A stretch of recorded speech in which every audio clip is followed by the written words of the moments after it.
भर्गो देवस्य धीमहि धियो यो नः प्रचोदयात्। ॐ भूर्भुवः स्वः तत्सवितुर्वरेण्यं भर्गो देवस्य धीमहि धियो यो नः प्रचोदयात्। शांति शांति। ओम पार्थाय प्रतिबोधितां भगवता नारायणेन स्वयं व्यासेन ग्रथितां पुराणमुनिना मध्ये महाभारतम् अद्वैतामृतवर्षिणीं भगवतीम् अष्टादशाध्यायिनीम् अम्ब त्वामनुसन्दधामि भगवद्गीते भवद्वेषिणीम् यं ब्रह्मा वरुणेन्द्ररुद्रमरुतः स्तन्वन्ति दिव्यैस्तवैः वेदैः साङ्गपदक्रमोपनिषदैः गायन्ति यं सामगाः ध्यानावस्थिततद्गतेन मनसा पश्यन्ति यं योगिनः यस्यान्तं न विदुःसुरासुरगणाः देवाय तस्मै नमः। તો આજે આપણે 11મા અધ્યાયની ચર્ચા જે ચાલે છે, ગઈકાલે શરૂ કરી હતી આપણે. વિશ્વરૂપ દર્શન નામનો આ 11મો અધ્યાય છે અને જેમાં 55 શ્લોક આ અધ્યાયની અંદર આવેલા છે અને એમાં ભગવાનના એ વિરાટ સ્વરૂપનું દર્શન અર્જુનને થાય છે. અને એ અર્જુનને જે દર્શન થાય છે એની પાછળનું મુખ્ય કારણ એ છે કે ભગવાન અર્જુનને દિવ્ય ચક્ષુ ગિફ્ટ કરે છે. ત્યારે અર્જુન માંગ કરે કે ભાઈ મને તમારું વિશ્વરૂપ બતાવો, એટલે ભગવાનને કીધું કે ભાઈ મારું વિશ્વરૂપ છે એમ કોઈને ન દેખાય, એ જોવા માટે તમારી પાસે સ્પેશિયલ આંખ જોઈએ. આ આંખ છે ને એને કહેવાય અધિકારીત્વ. એટલે જો ઘણા તમને કદાચ ખ્યાલ હોય તો મેં એક સ્ટેટમેન્ટ કરેલું, તમે લોકોએ લખ્યું પણ હશે. એ સ્ટેટમેન્ટનો અર્થ ધીમે ધીમે તમને સમજાશે. What you she is everything, what you think is everything. What you think is everything, what you she is everything. તમને જે વિચાર આવે છે એમાં બધું જ આવી જાય અને તમને જે દેખાય છે એમાં બધું આવી જાય. તમને શું દેખાય? બધાને બધું ન દેખાય. જેમ કે અર્જુનને બાણ વિદ્યા શીખવાડનારા એમના જે આચાર્ય હતા દ્રોણાચાર્ય, એમને વૃક્ષની ઉપર ડાળની ઉપર એક પંખી મૂક્યું, બનાવટી પંખી, અને બધાને પૂછ્યું કે તમે શું દેખાય, તને શું દેખાય, તને શું દેખાય? તો ભીમ તો કે મને આખું આકાશ દેખાય, આકાશનું આખું ઝાડ દેખાય, કયો તો ઉખાડી નાખો આખું ઝાડ. એટલે દ્રોણાચાર્ય કહેવાય તારું કામ નથી, તું બાણ રહેવા દે, તું ગદા યુદ્ધમાં હાલીશ. પછી અર્જુનને પૂછ્યું તને શું દેખાય છે? અર્જુન કે મને ભગવાનની પંખી દેખાય છે ને, પંખીની આંખ અને આંખની એની અંદર કીકી જે હોય આંખની અંદરની એ જ મને દેખાય છે. એમ તમે જ્યારે તમને શું દેખાય છે એના ઉપર આખું આપણું જીવન છે. What you she is everything. કોઈ સાથે ઝઘડો થઈ જાય, તમને ભવિષ્યની ચિંતા થઈ જાય, ફરિયાદ થઈ જાય, મજા ના આવે, કારણ કે તમે જેવું જોવો છો એવું તમને દેખાય છે. તમે અહીંયા ભગવદ્ ગીતા સાંભળો છો તો તમારી ભગવદ્ ગીતા સાંભળવાને કારણે તમારી બુદ્ધિમાં ફેરફાર પરિવર્તન આવે અને એ પરિવર્તનને કારણે જ્ઞાન તમારી અંદર આવે ને પછી જ્ઞાન સાથે તમે જોવાનું શરૂ કરો ને તો તમારું જગત બદલાઈ જાય. તો ભગવાન અર્જુનને અહીંયા જે દિવ્ય ચક્ષુ આપે છે એ બહુ સમજવા જેવી વસ્તુ છે અને દિવ્ય ચક્ષુથી જ બધું છે. અને મને એવું બરાબર સ્પષ્ટ દેખાય છે કે દરેકના જીવનની અંદર દરેકનો પોતાનો એક ઈગો હોય, પોતાનો એક અહંકાર હોય અને પોતાનું એક વિઝન હોય, પોતાની એક દ્રષ્ટિ હોય. બસ એ દ્રષ્ટિથી ને એ ઈગોથી આખું આપણું જીવન નિયંત્રિત હોય. દરેક વ્યક્તિ પોતપોતાના અહંકારનું પ્રતીક છે. જે વ્યક્તિ જેવો છે, જ્યાં છે, જેવા રૂપ, ઇવન આપણું ફિઝિકલ શરીર છે ને એ પણ આપણા અહંકારનું જ રૂપ છે. તો એ બધું આપણને આમાં જોઈ શકાય. હવે અહીંયા ચર્ચા કરતાં ભગવાનનું જે વિરાટ સ્વરૂપ અર્જુને જોયું અને ભગવાને ત્યાં સુધી કીધું કે કાલોસ્મી લોક ક્ષય કૃત પ્રવૃદ્ધ. આ સૃષ્ટિનો નિયમ છે કે સૃષ્ટિને ચલાવવા માટે ભગવાન ક્યારેક સૃષ્ટિના અમુક ભાગને એ રિમૂવ પણ કરે, એનો નાશ પણ કરે. પણ નાશ ભગવાન જે પણ કંઈ કરે છે ને એ સર્જનની અપેક્ષાએ જ કરે છે, કે નાશ કર્યા પછી સર્જન જબરજસ્ત. અમારા કચ્છનું એક્ઝામ્પલ લઈએ તો 2000માં આવેલો ધરતીકંપ, 2001માં જે ધરતીકંપ આવ્યો, પછી ધરતીકંપ આવ્યા, ધરતીકંપમાં ઘણા બધા લોકોએ પોતાનું શરીર છોડ્યું, ઘણા બધા પરિવાર ચાલ્યા ગયા. પણ એ પછી જે કચ્છનો વિકાસ થયો ને એની કોઈ કલ્પના ન કરી શકો. 50 વર્ષનો વિકાસ 10 વર્ષમાં કચ્છે કરી લીધો.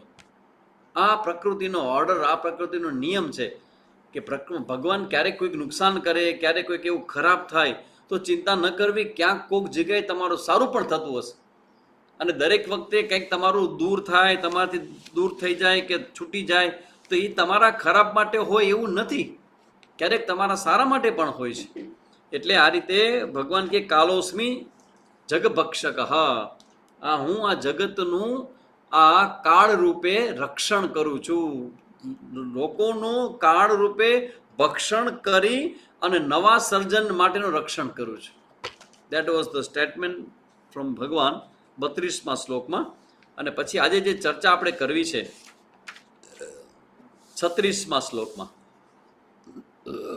36મા શ્લોકમાં અર્જુન જે વાત કરે છે એ કદાચ જીવન આપણું બદલી નાખે એ વાત છે.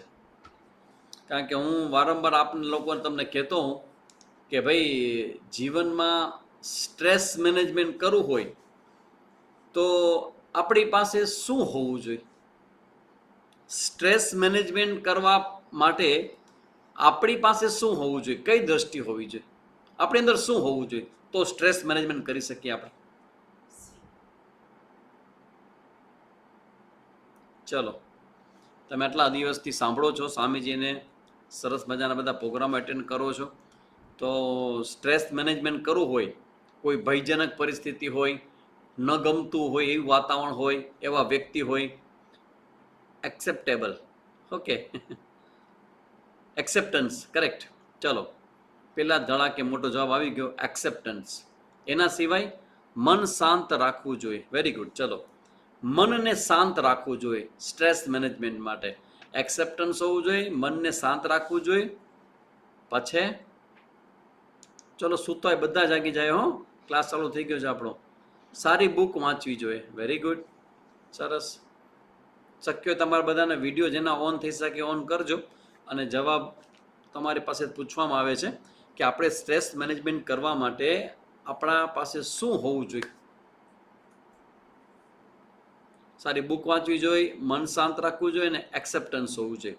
એના સિવાય મેડિટેશન. Very good. ચલો, ધ્યાન, ભગવાનનું નામ લેવું જોઈએ. ઓકે, બહુ સરસ. 1 2 3 4 5 ધ્યાન. ઓકે, જો આ તમે બધું કીધું ને એ બધા માઇન્ડ કોઈ ગમતી વસ્તુમાં લગાડવું. ઓકે, એ પણ સારું છે. સ્ટ્રેસ મેનેજમેન્ટ કરવા સ્ટ્રેસ હોવો બી જરૂરી છે. કામમાં બિઝી રહેવું. કરેક્ટ. સારા વિડીયો સાંભળવા જોઈએ. ઓકે, વિશ્વાસ ભગવાન પર. બરાબર છે. જે હોય તે સ્વીકારી લેવાનો. મંત્ર જપ. જો આ બધા તમારા જે મુદ્દા છે ને એ મુદ્દાની અંદર મુખ્ય મુદ્દો એક છે, એક, જસ્ટ વન. સૌથી પહેલો અને મુખ્ય મુદ્દો છે એક્સેપ્ટન્સ, સ્વીકાર. સ્ટ્રેસને મેનેજ કરવો હોય તો આપણી અંદર સ્વીકાર કરવાનું સામર્થ્ય હોવું જોઈએ. અમે કેટલા વખત બધા વાત કરી ત્યાં કે સ્ટ્રેસ મેનેજમેન્ટ કરવું હોય તો આપણી અંદર ઘટનાનો સ્વીકાર કરવાનું આપણું જે સામર્થ્ય છે ને એને વધારવું જોઈએ. એ જેટલું વધશે ને તમે એટલા જ શાંત અને સ્વસ્થ દરેક પરિસ્થિતિમાં રહી શકશો.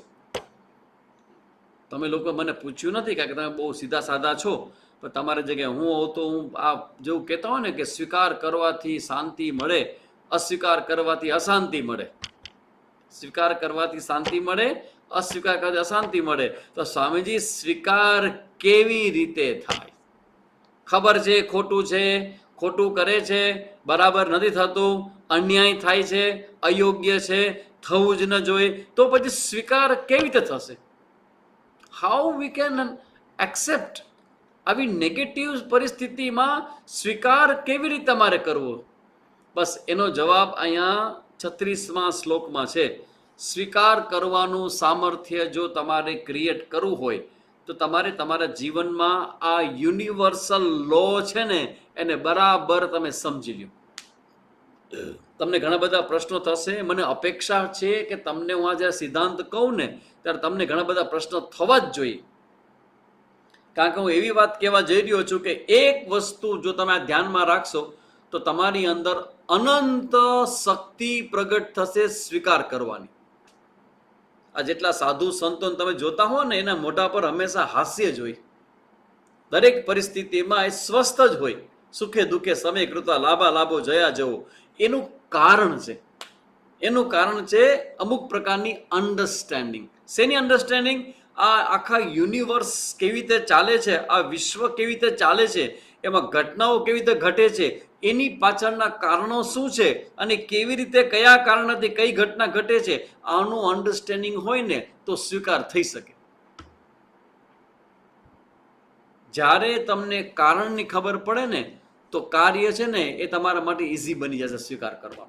આપણે મોટા ભાગે કારણની ખબર નથી હોતી, એટલે જે હાથમાં એવું ગયું પડ્યું છે, મર્યું. જે સામે આવી એની નળી ઝાલી લેવાની. આ નળી શબ્દ તમારા માટે નવો હશે. કચ્છમાં અમારે નળી એટલે ગળું ક્યાંય, ગળું પકડી લે. જેને આવે એના હાથમાં પકડી લે. અરે તે આમ કેમ કર્યું, અરે તને ખબર પડે છે, આમ ગુસ્સો આવે અથવા ફરિયાદ થાય અથવા ભય લાગે અથવા ચિંતા થાય. કેમ? કેમ કે તમને હજી એના મૂળ કારણની ખબર નથી. શું કામ ઘટના, શું કામ અને કેવી રીતે ઘટના ઘટિત થાય છે.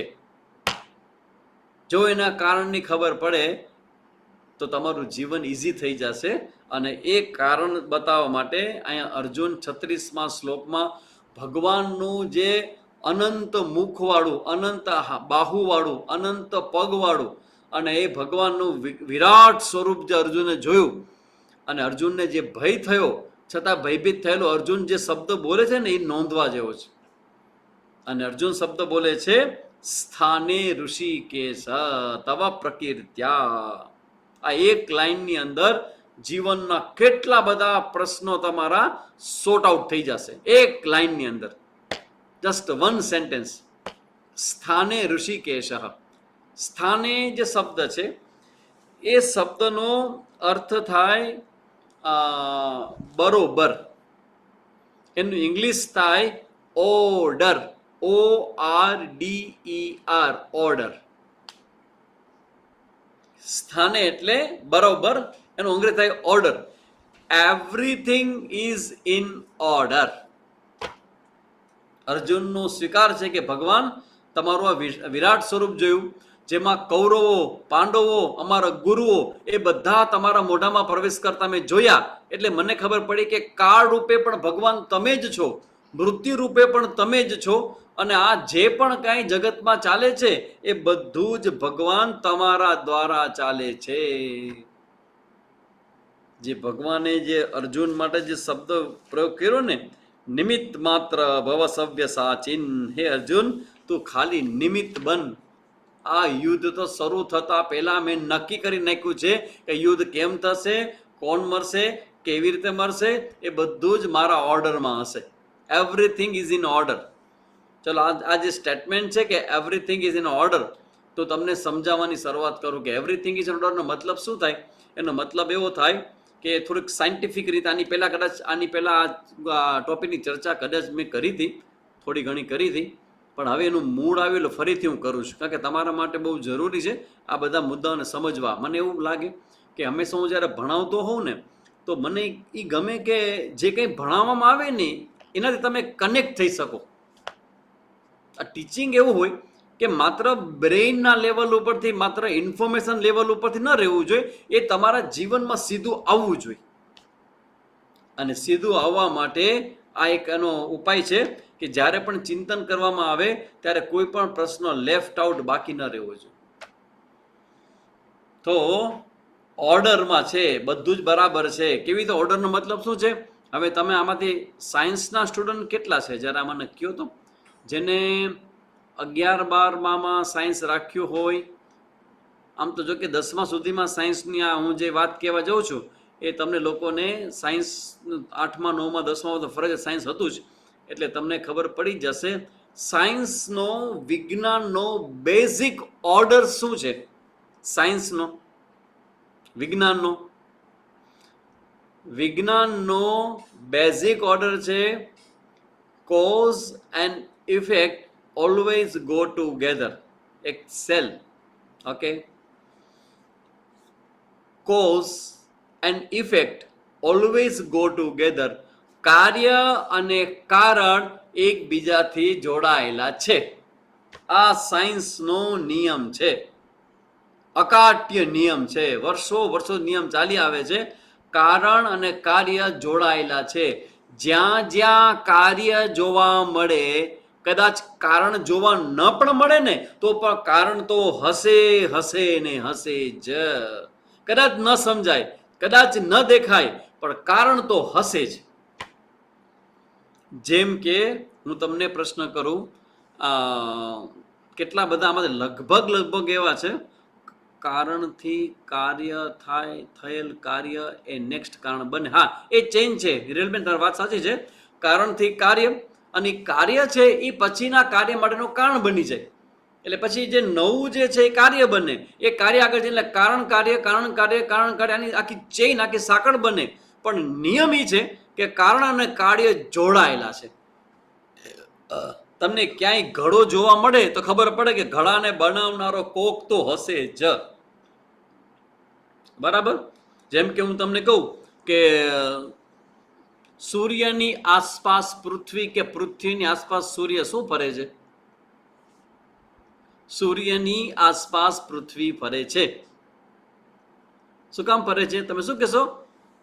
ગ્રેવિટેશનલ ફોર્સ, ગુરુત્વાકર્ષણનો નિયમ, ગુરુત્વાકર્ષણનો એક ઓર્ડર છે. એ ઓર્ડરને કારણે પૃથ્વી સૂર્યથી ખેંચાયેલી છે. યોગ્ય માત્રામાં, યોગ્ય જગ્યાએ છે, નહીં આગળ નહીં પાછળ. જો પૃથ્વી સૂર્યની જરાક નજીક જાય, આખી પૃથ્વી બળી જાય. જો એ પૃથ્વી સૂર્ય જરાક આગી જાય તો થીજી જાય, એટલી ઠંડક છે વાતાવરણની અંદર. તો આ જ ધરી ઉપર આટલી જ અંશમાં, આટલા જ રેખાંશમાં એ પૃથ્વી સૂર્યથી ખેંચાયેલી રહે અને આખી ફૈરા કરે, ગોળ ગોળ સૂર્યની પરિક્રમા કરે. પૃથ્વી બે રીતે પરિક્રમા કરે, સૂર્યની પણ પરિક્રમા કરે અને પોતાની પણ પરિક્રમા ગોળ ગોળ ગોળ ફર્યા કરે છે. એટલા માટે કે જો એ પૃથ્વી ફરે ને તો આપણે જીવી શકીએ. હવે પૃથ્વી ફરે ખબર પડે તો એ કાર્ય કહેવાય. તેનું કારણ તો કોક છે ને. આપણા ફ્યુચર પણ ભગવાનના ઓર્ડરમાં છે. હા, આવશે સીમાબેન, આ બધું આવશે. કારણ કે હવે તમને બધાની અંદર પ્રશ્નો જગાડવા જ મારે મેં બધું વાત કરી છે કે તમારી અંદર બધા પ્રશ્નો થવા જોઈએ કે સ્વામીજી ખરેખર શું કહેવા જઈ રહ્યા છે. બહુ મોટી ઘટના હું કહેવા જઈ રહ્યો છું કે જગતની અંદર દરેક ઘટના એક કાર્ય હોય, તેનું કોઈ ચોક્કસ પ્રકારનું કારણ હોય ને હોય. હું તમને પૂછું કે અત્યારની ઘટના શું ઘટી રહી છે? સ્વામીજી બોલે છે અને તમે બધા ટેસ્ટથી તમારા ઘરમાં પલંગ ઉપર બેઠા બેઠા ટુકુર મને જોયા કરો છો. મારું અધ્યયન કરો છો, તમે મારી પાસે ભણો છો. તો નથી ક્યારે આપણે કંઈ વાતચીત થઈ, નથી આપણે ક્યારે મળ્યા, તો મારું ભણાવું અને તમારું ભણવું એ આ ઝૂમના નિમિત્તે, માતાની પાઠશાળાના નિમિત્તે કેવીતા ઘટના, આ ઘટના છે. Is a happening. આ ઘટના, તમે મારી સામે બેઠા છો, હું અહીંયા બેઠો છું, હું ભણાવું છું. આ ઘટના કેવી રીતે ઘટે છે? કયો તો મને, આ કેવી રીતે ઘટના ઘટે? તમને બધાને ભેગા કેમ કરાય? કેટલું અઘરું છે? ક્યાં તમને ગોતવા જવા? કેમ ખબર પડે? આ ઘટના ઘટિત થઈ એના કેટલા બધા વખત પહેલા માતાની પાઠશાળા શરૂ થઈ હશે? સંગીતાબેન કે હાજર હોય તો જરા મને કહે કે આપણે માતાની પાઠશાળા કેટલા સમયથી ચાલે છે? આપણે આ માતાની પાઠશાળા લગભગ 2-2.5 વર્ષ જેવું થઈ ગયું. ઓકે, કન્ટિન્યુ હા ચાલુ. 2.5 વર્ષ ત્યારે લગભગ 2023 અડધો પૂરું થયો હશે. હા. તો 2.5 વર્ષથી માતાની પાઠશાળા ચાલે છે. તમે કલ્પના કરો કે જ્યારે માતાની પાઠશાળા શરૂ થઈ હશે ને ત્યારે એ આઈડિયામાંથી એ પ્રકૃતિએ કેવો આઈડિયો કાઢ્યો હશે કે સ્વામીજી જે ભુજની અંદર બેઠા છે એ સ્વામીજીના અંદર રહેલા જ્ઞાનનો લાભ આ બધી ગર્ભવતી બહેનોને લાભ મળે એના માટે કેવા ભેગા કરી દીધા. તમે 2.5 વર્ષથી આ ક્લાસ ચલાવો છો, મન તો હમણાં ખબર પડી, પેલા તો ખબર નથી મને. અને સંગીતાબેન તો વર્ષોથી અમારો પરિચય છે. તો કેમ આ જ સમયે આ જ વખતે આટલા દિવસે આ જ દિવસે તમારો ને મારું ભણવાનું શરૂ થયું? That is in order.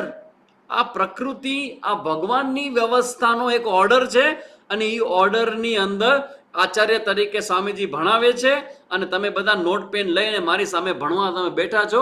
It's an order. આ પ્રકૃતિનો ઓર્ડર છે. તમને એ કદાચ ખબર નહીં હોય, એક એવું સ્ટેટમેન્ટ કરી દઉં કે ઘણી વખત બહુ મોટી વાત કરવી હોય ને તમારે અટકી જવું પડે કે ખબર નહીં કેટલા લોકો મારી વાતનામાંથી સમજી શકશે, પણ હું કહી દઉં, જસ્ટ થ્રો કરવો તમારા ગ્રુપની અંદર. એવું ન માનજો કે અત્યારે બનતી ઘટના છે એનું કારણ પાછળ છે. ઓકે, કારણ સૌથી પહેલા આવે, પછી કાર્ય થાય. બરાબર? તો તમારે ભણવાનું છે સ્વામીજી પાસે. એક ઘટનામાં તમારા ને મારા ઋણાનુબંધ હશે કે સ્વામીજીને ભણાવવાનું છે ને તમારે ભણવાનું છે. તો એ ઋણાનુબંધ છે એને કહેવાય કારણ. પણ ક્યારેક ક્યારેક એવું પણ બને આપણું આ ઘટના હોય ને એનું કારણ ભવિષ્યમાં હોય. ખ્યાલ આવે છે? તમને એમ લાગે કે તમે ભણો છો, તમને સ્વામીજી ભણાવે છે, તમને ભવિષ્ય કહેશે કે આ સ્વામીજી છે ને તમને ભણાવતા તમને લાગતું હતું પણ ભણાવતા અમને હતા. એ તમારા જે બાળ ગોપાળ આવશે ને બહાર અને એ જ્યારે તમારી પાસે ફિલોસોફિકલ બધા ક્વેશ્ચન્સ મારી જે બધું કરશે ને ત્યારે તમને લાઈટ થશે કે અરે આ તો સ્વામીજીની ભાષા બોલે છે, આ તો ભગવદ્ ગીતાનો શ્લોક બોલે છે. તો એ કેવી રીતે બને? એ ભવિષ્યમાં જે ઘટના થવાની છે એની તૈયારી થઈ રહી હોય. માતાની પાઠશાળામાં સ્વામીજીનું પ્રવચન ગોઠવતા પહેલા આ સંગીતાબેનને બધા વિચારો આવ્યા હશે, એ એની તૈયારી થઈ હશે. પછી કોમ્યુનિકેશન થયું ને પછી મને પૂછવામાં આવ્યું, પછી એક અનુકૂળતા થઈને પછી આપણે બેઠા ને ચાલુ થયું ને ધીમે ધીમે ધીમે કરતા ભગવદ્ ગીતાનો 1 ક્લાસ ચાલુ થયો, 2 ક્લાસ ચાલુ થઈ ગયા. તો એ બધી આવડી મોટી ઘટનાની પાછળ કેટલા બધા કારણો કામ કરે છે. એટલે જગતની અંદર કોઈ પણ ઘટના હોય એની પાછળ ચોક્કસ પ્રકારના કારણો હોય ને હોય. અને કારણ હોય ને ત્યાં એને અનુકૂળ કાર્ય થવાની પૂરી સંભાવના હોય. એને સાયન્સમાં કહેવાય possibility. When possibility broken it will happen. આ યુનિવર્સ કે બ્રહ્માંડ કેવી રીતે બન્યું? ઘણા વર્ષો પહેલા એ પોસિબિલિટી હતી અને પોસિબિલિટી બ્રેક થઈ અને એ યુનિવર્સ રીતે પ્રગટ થયું. એટલે સ્થાને શબ્દનો અર્થ છે order. Everything is in order. દરેક વસ્તુની પાછળ કારણ હોય અને કારણ કાર્યને નિયંત્રિત કરતું હોય અને કહેવાય ઓર્ડર. તો આનો મતલબ એવો થયો કે બધું જ ઓર્ડરમાં છે, બધું જ ઓર્ડરમાં છે. તમે કેટલું ભણ્યા છો એ પણ યુનિવર્સલ ઓર્ડરમાં છે. તમે કેટલું કોકના ઘરે તમે આવ્યા છો એ પણ તમારા ઓર્ડરમાં છે. અને તમારે ત્યાં આવનારું જે તમારું બાળક છે એ પણ યુનિવર્સલ ઓર્ડરથી તમારે ઘરે આવશે. That is universal order. એટલે બધું જ યુનિવર્સલ ઓર્ડરમાં. જેમ કે હું તમને કહું, જોજો ઓર્ડર કેવી રીતે કામ કરે છે. અચ્છા, આ મારા હાથમાં શું છે? આ પણ ક્યાંય દેખાય છે? માઉસ છે. અચ્છા, એ માઉસ કેવા કલરનું છે? બ્લેક કલરનું. કાળા કલરનું માઉસ છે. હવે તમે મને કહો કે આ માઉસનો કલરનું જ્ઞાન તમને શેનાથી થયું? આંખથી. કરેક્ટ? કાનથી ન થાય, જીભથી ન થાય, શ્વાસથી ન થાય, આંખથી થયું.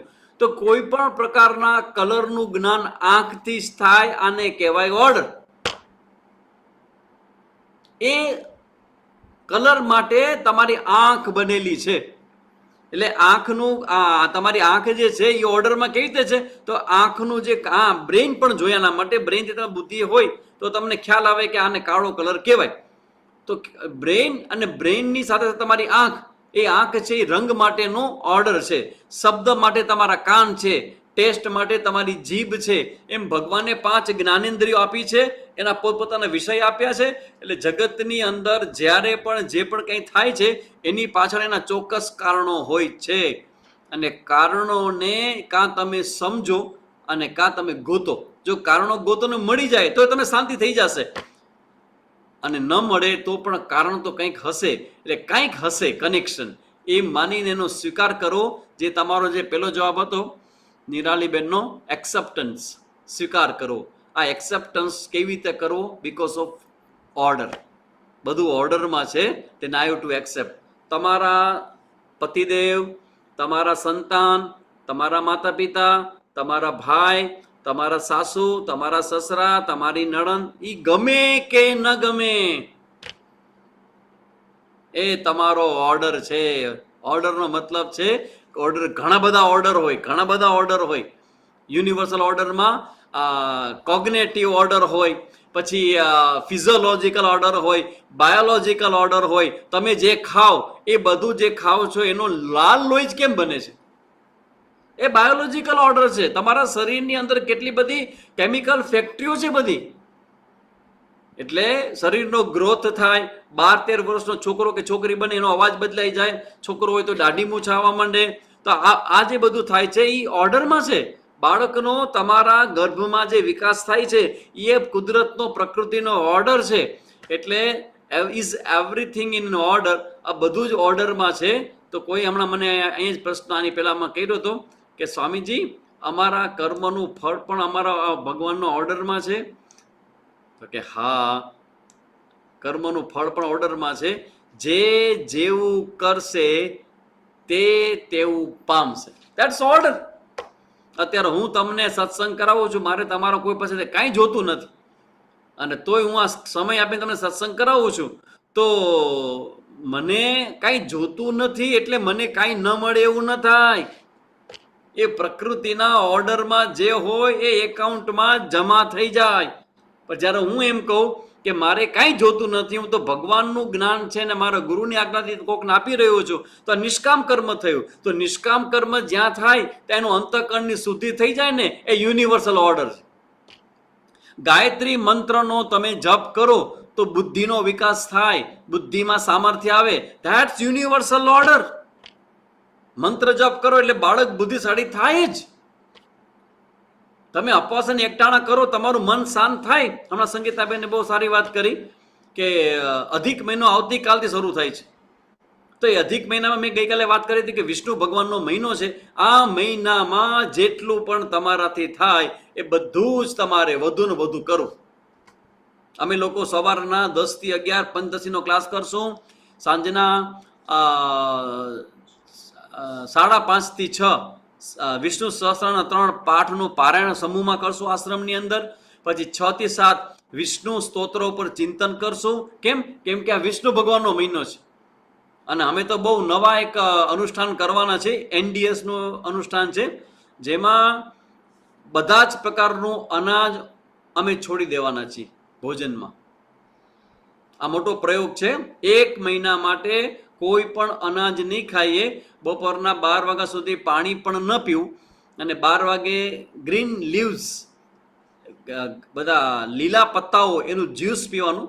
અને 1 વાગ્યાથી સાંજના 6 વાગ્યા સુધી જેટલી ખાવી હોય એટલી કેરી ખાવાની, કોઈ પણ એક ફ્રૂટ. તો કેરી પસંદ કરી છે. હા, તમે કોઈ કરવાનું નથી હો તમારે, તમે જસ્ટ જણાવું છો, તમે કોઈ ક્વોલિફાઈડ નથી. અમે જોઈન થઈ શકીએ વિષ્ણુના પાઠમાં. હા, વિષ્ણુના પાઠમાં તમે લોકો જોઈન થઈ શકશો, કારણ કે એમાં હું કરીશ. પણ અમારું જે અનુષ્ઠાન છે ને એમાં તમે જોઈન્ટ નહીં થઈ શકો. ચોખ્ખી મારી ઘસીને ના છે, તમે નહીં કરી શકો. કોઈએ કરવાનું નથી. બસ અમે કહું છું એટલા માટે કે તમને પ્રેરણા થાય કે અધિક મહિનામાં શું કરી શકાય. તો અમે સવાર, બપોર, સાંજ આવો બધું પાઠો કરશું, ચિંતન કરશું, અને આખો મહિનો ભોજન નહીં કરીએ. અને માત્ર 1 વાગ્યાથી સાંજના 6 વાગ્યા સુધી ખાલી કેરી જ ખાવાની. 6 વાગ્યાથી બીજે દિવસે બપોરના 12 સુધી પાણીનું ટીપું પણ નહીં. આવું 1 મહિનો, 1 મંથ. તો આ અનુષ્ઠાન થયું. તો અનુષ્ઠાન શેના માટે?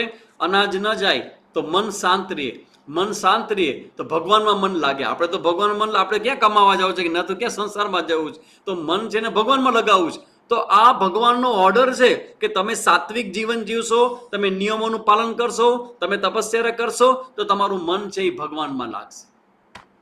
Universal order. શ્રીરામ જયરામ જય જય રામ ને ધૂન કરો સુંદર મજાની, યુનિવર્સલ ઓર્ડર. તો કહેવાનો મતલબ છે કે આ ભગવાને જે અર્જુન શબ્દ આપ્યો સ્થાને ઋષિકેશ, એ જીવનનો બહુ મોટો સંદેશ છે અને ઉપદેશ છે. આ સંદર્ભમાં તમને જેટલા પણ પ્રશ્નો હોય એ પ્રશ્નો કરે. કંઈક અમુક જવાબ હું બોલ્યો નથી, હું તમારા પ્રશ્નના વેઇટમાં છું. તમારા પ્રશ્ન આવશે ત્યારે તમને જવાબ આપીશ. પણ એટલું પાકું છે કે હું અમારું સ્ટેટમેન્ટ બદલાવીશ નહીં કે એવરીથિંગ ઇઝ ઇન ઓર્ડર. દરેક વસ્તુ આ પ્રકૃતિગત બનતા જગતની અંદર દરેક વસ્તુ બરોબર છે. કાર્ય ને કારણથી જોડાયેલી છે. એટલે કારણ હોય એટલે કાર્ય થાય ને થાય. અને જ્યાં કાર્ય જોવા મળે એનું કારણ કંઈક હોય ને હોય. તો કાર્યકરણનો સિદ્ધાંત છે તમારા જીવનમાં તમને ઉપયોગી થશે સ્વીકાર કરવામાં. કોઈ વ્યક્તિ તમને ગમતા નથી, તમારા જીવનમાં આવી ગયા, શું કરશો? પૂછાય તો નહીં, પણ હા કે નામાં જવાબ દેજો. શું તમારા નજીકના એવા સર્કલમાં એવા વ્યક્તિઓ છે કે જે તમને ગમતા નથી?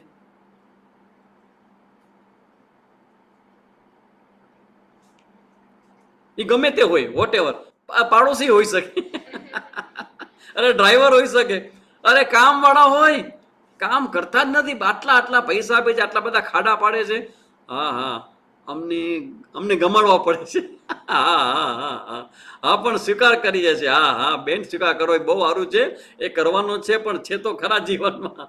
હા છે દરેકના જીવનમાં હોય ને, સંસાર છે દરેકના જીવનમાં હોય.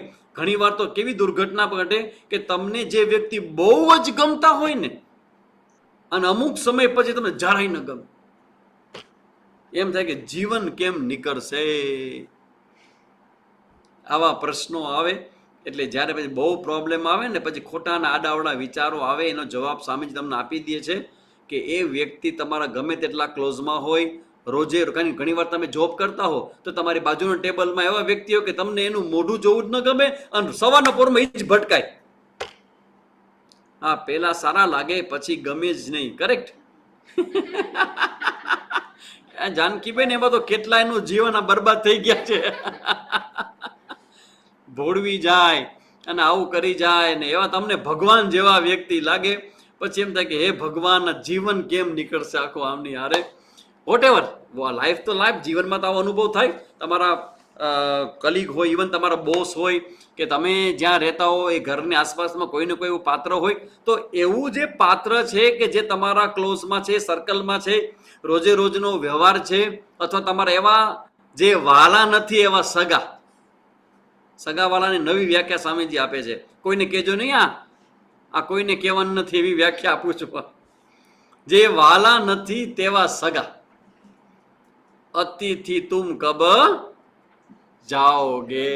ઘણા મહેમાન એવા હોય કે ન ગમતા મહેમાન આવી જાય, તો પરિસ્થિતિ તો આવી જાય, એવા વ્યક્તિઓ તો આવી જાય, તો શું કરવાનું? સ્વીકાર, accept. gracefully acceptance is the master key for our stressful life.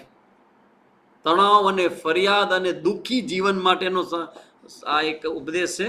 મને સ્ટ્રેસ લેવો ન ગમે, મારા શરીરમાં બધા નાની વાતમાં સ્ટ્રેસ લઈ, કોઈ મહેમાન આવે તો બી સ્ટ્રેસ લે અને આપણને આપે. તમને સ્ટ્રેસ લેવો ન ગમે, તમારે આજુબાજુના બીજા હોય એનો સ્વભાવ હોય સ્ટ્રેસ લેવો, ઘણા હોય ને એનો એ જન્મ જ એના માટે હોય સ્ટ્રેસ લેવા માટે. નાની વાતમાં સ્ટ્રેસ લઈ લઈએ, તો પછી આપણે શું કરવાનું? આપણે આપણો સ્વીકાર છે એને વિસ્તૃત કરવાનો. એટલે આપણે હસતા રહીએ ને, એટલે બીજા માટે થાય પ્રશ્ન કે આ બેન જ્યારે હોય ત્યારે હસતા કેમ હોય છે? કારણ કે આપણે સ્વીકાર કરીએ છીએ, એક્સેપ્ટ કરીએ છીએ, ફરિયાદ જ નથી. જ્યાં જે સારું છે એ ગોતી કાઢો. કોઈક જગ્યાએ ક્યાંકથી એ વ્યક્તિ તમને ગમે તેટલો નહીં ગમતો હોય, પણ કાંઈક તો સારું હશે એમાં. કાંઈ સારું નથી સ્વામીજી, મને બરાબર ખબર છે, એનામાં જરાય ડીઠા ગમે નહીં મને. આવે ત્યાં મને આમ વોમિટિંગ થાય, શું કરું સામેથી, હું શું કરું, કઈ રીતે મેનેજ કરું. ના, એ એક વ્યક્તિમાં એ ગુણ છે, બોલો, હું ગોતી કાઢું એક ગુણ. કયો ગુણ છે? એ વ્યક્તિ જ્યારે પણ જાય ને ત્યારે તમને શાંતિનું દાન આપતું જાય. હા, ગયા, થઈ કે એની શાંતિ. કોના કારણે? એના કારણે ગયા એટલે શાંતિ થઈ. તો એની ગેરહાજરીમાં તમે શાંતિ તો આપતા ગયા. તમને આનાથી મોટું શું તમને જોઈએ? તો કહેવાનો મતલબ છે, પોઝિટિવ વ્યૂ રાખશો, હકારાત્મક દ્રષ્ટિ રાખશો તો દરેક પરિસ્થિતિમાં તમે હસી શકશો. આમાં જે લોકો યોગા, તો ખબર નહીં તમારો સામાન્ય કરવાનો હોય, બહુ સ્પેશિયલ યોગા તમારા માટે હોય. એમાં સૌરભ બત્રા કરીને આવે છે, જેને હું રેગ્યુલર ફોલો કરું છું, રોજ એના યોગામાં જોડાઉં છું. તો એ વ્યક્તિ એટલો બધો હસમુખો છે અને દર ગુરુવાર અમને બધાને હસાવે. એમ કહે છે કે તમે ખાલી હસતા હશો ને તો પણ તમારી પરિસ્થિતિ જે છે ને એ ભલે બદલાય નહીં, પણ તમને એનું મેનેજ કરતા આવડી જાય. ઓલ ઇઝ વેલ તમે કહેશો એટલે બહારની પરિસ્થિતિ બદલાઈ નહીં જાય, પણ પરિસ્થિતિનો સામનો કરવાનું બળ આવી જશે. તો જીતી ગયા તમે, યુ વિલ વિન. તો અહીંયા સ્થાને ઋષિકેશ કીધું એવરીથિંગ ઇઝ ઇન ઓર્ડર. અને એક શબ્દ કહી દો તમારા પ્રશ્ન પછી, everything is in order, even disorder is also a part of order. Everything is in order, બધું જ ઓર્ડરમાં છે, બટ ડિસઓર્ડર, તમને જ્યાં બરાબર ન લાગે એ પણ કોઈક ને કોઈક રીતે ભગવાનના ઓર્ડરમાં જ હોય, એમ માનીને સ્વીકાર કરો. તેવી રીતે 11મા અધ્યાયમાં અર્જુના સ્વીકારનો સૌથી મોટું આપણને બ્રહ્માસ્ત્ર આપ્યું કે આ બધું નોલેજ હોવા છતાં ગુસ્સો આવી જાય. ખબર છે કે એક્સેપ્ટન્સ કરવું, બટ ક્યારેક વાત કે વસ્તુ એવી ખાસ ન હોય તો બી માઇન્ડ કંટ્રોલ ન રહે, બિકોઝ વાત ખબર છે કે ખોટી છે છતાં એનો બચાવ કરે. હા, સાચી વાત છે વંદનાબેન. ઘણી વખત આવું થતું હોય કે આપણને ગુસ્સો આવી જાય એક કોઈક એવા વ્યક્તિના વર્તનથી, એના વ્યવહારથી. હવે તમે મને વંદનાબેન એક વાત કહો કે કોઈ વ્યક્તિ કંઈક ખોટું કરે, ખરાબ કરે છે, હવે જવાબ દેજો મને, એ ખોટું કે ખરાબ શું કામ કરે છે? તમને ખબર છે? હું તમારા જ પ્રશ્નનો જવાબ તમને આપું કે કોઈ વ્યક્તિ એવું ખોટું કે ખરાબ વર્તન કરે ને તમને ગુસ્સો આવી જાય, હું તમને એમ પૂછું કે કોઈ ગાંડો માણસ છે એ ગાંડા શું કામ કાઢે? ચલો હાલો જવાબ દો મને. ગાંડો માણસ ગાંડા શું કામ કાઢે? કેમ કે ઈ ગાંડો છે. કેમ કે ઈ ગાંડો છે. કોકનું માઇક ચાલુ રહી ગયું છે. જવાબ સાચો છે, કેમ કે ઈ ગાંડો છે. વાહ, જવાબ એકદમ સાચો છે. જે બોલી પરફેક્ટ બોલી. બાળક છોકરો છે કોઈ, આપણા માટે જ ખરાબ છે એ બીજા માટે પણ હોય, એના માટે એ સાચું બી હોય. જો ગાંડો માણસ છે ને એ એટલા માટે ગાંડા કાઢે છે કેમ કે એનું માઇન્ડ છે ને એ બરાબર નથી. માઇન્ડમાં કંઈક પ્રોબ્લેમ છે, બરાબર, નોર્મલ માઇન્ડ નથી. તો જેનું માઇન્ડ એબનોર્મલ હોય એ નોર્મલ વ્યવહાર કરે? કહો તો મને. એ ન કરે, કારણ કે એનું માઇન્ડ જ એબનોર્મલ છે. તો તમે મને કહો કે જે માણસ ખોટું ને ખરાબ વર્તન કરે છે કેમ કે એનું માઇન્ડ એવું છે. તો એનું માઇન્ડ એવું છે તો એવું વર્તન કરવાનું જ છે. તો એમાં આશ્ચર્ય શું? કોઈ ગાંડો માણસ કઈ ગાંડા કાઢે તમે થોડો ગુસ્સે કરવાનો છો એના ઉપર. અમારા ગુરુજી અમને કહેતા, એટલે મારે તમને કહેવું છે, પણ તમે બીજા કોઈને આ સત્ય ન કહેવાના હો ને તો જ હું કહું. એસ્યોરન્સ તમારે મને દેવું પડશે કે સામે જ અમે કોઈને નહીં કહી તમારી વાત. તો હું તમને એક રહસ્ય બતાવું. તમારે કેવું પડે કે સામે જ અમે કોઈને નહીં કહી. કેવી રીતે જીવનમાં શાંતિ રહે, કેવી રીતે બધા સાથે વ્યવહાર કરાય, કયો. પણ તમારે કેવું, કોઈને કહેજો નહીં. ટર્મ્સ ને કન્ડિશન એપ્લાય નહીં કહીએ, કોઈને નહીં કહીએ.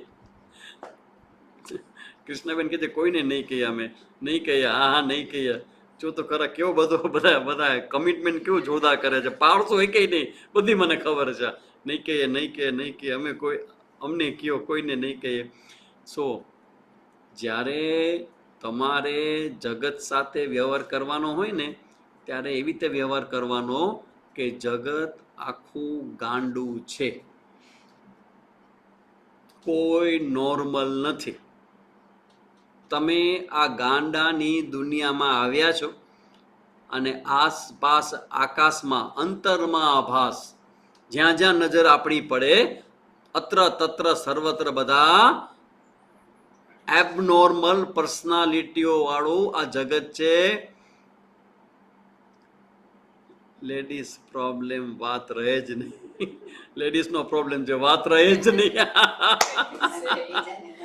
એકતા બેન, તમારી વાત પહેલા મને ખબર પડે તો હું કહેતો જ નહીં, હવે કહેવાય ગયું. હવે શું તમે છેલ્લે રહસ્ય ખોલ્યું કે અમારા બહેનોના પેટમાં વાત ન રહી. જો ઓર્ડર કેવો છે કે જગત છે ને એ જગતના લોકો છે ને એ ઇમેચ્યોર છે, અને આપણે ગાંડાની હોસ્પિટલમાં જઈએ તો કેવા ઓબ્જેક્ટિવ આપણે જતા હોઈએ. કોઈ ગાંડો આમ કરે, કોઈ ગાંડો આમ કરે, કોઈ કેવો છે બધા કપડાં કાઢી નાખે, કોઈ કેમ છે તમે કેળું ખાવા આપો તો કેળું ફેંકી દે અને છાલ ખાઈ જાય, બધું ખોટું આડું કરે અને ઘણા શાંતિથી બેસે. તો આ બધું ગાંડા જે ગાંડાનું જગત છે આખું, એ પોતાના જગતમાં જીવે છે અને એવું વર્તન વ્યવહાર કરે છે, પણ એને ખબર નથી કે એની બાજુમાં આપણે ઊભા છીએ તો આપણે ડાયા છીએ. કોઈ ગાંડાને આપણે કહીએ કે ભાઈ તું અહીંયા કેટલા સમયથી છો, એટલે એમાં એવું થયું કે કોઈ ગાંડો હોય ને પોતાને ગમે તે માને હું ગાંધીજી છું એવું બધું માની જાય.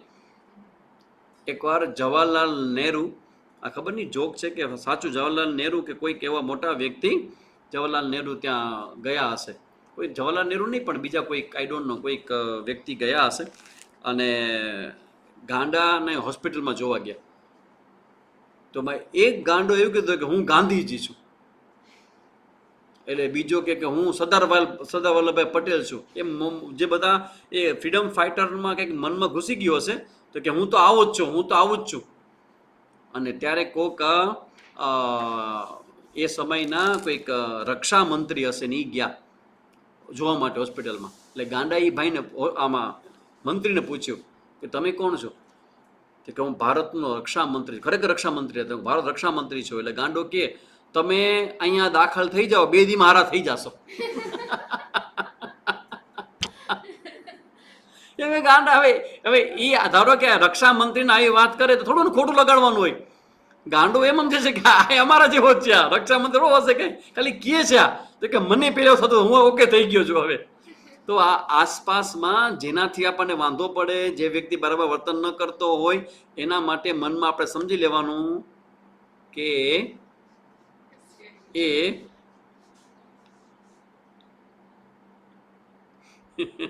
કિંજલબેન કહે છે અમને યુધિષ્ઠિરનો શ્રાપ છે કે અમારા પેટમાં કોઈ વાત રહે નહીં. હું પણ ઈચ્છું છું કે આ વાત તમારા પેટમાં ન રહે, તમારા કાનમાંથી જાય ને તમારા જીભ દ્વારા જ્યાં પહોંચો ત્યાં પહોંચાડજો. કે પછી એમાં શું કામ મેં ના પડે કોઈને કહેવાનું ખબર છે?